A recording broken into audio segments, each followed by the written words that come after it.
最近咳嗽的人特别多，为什么感冒好了之后，咳嗽却更严重了呢？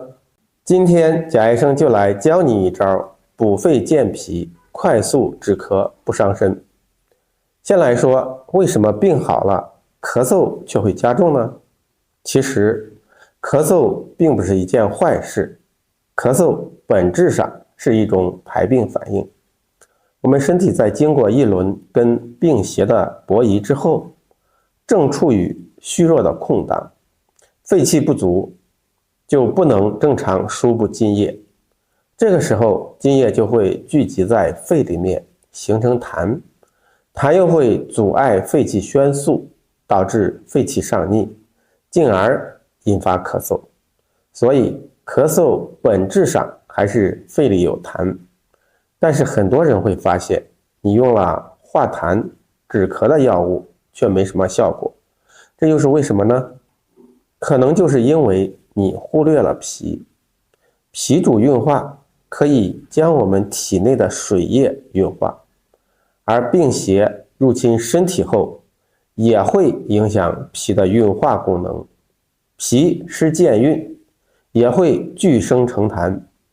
这个时候，你光去化痰只是治标，还要让脾的运化功能恢复正常，并且在中医看来，脾属土，肺生金，土能生金，所以脾为肺之母脏，只有母脏健壮，才能够供养子脏。所以这种病后咳嗽，光止是止不住的，一个是要补肺，另外还要补脾。只有脾肺之气都充足了，咳嗽才能止住。中医上有一个培土生金的代表方，叫做参苓白术散，它里面既有人参、白术、茯苓、山药等益气健脾的药，可以补脾益肺，又加了一味桔梗，桔梗治清上腑，可以载气上行于肺，健脾气以补肺气。对于脾肺两虚而导致的各种症状呢，都有一定的调理作用。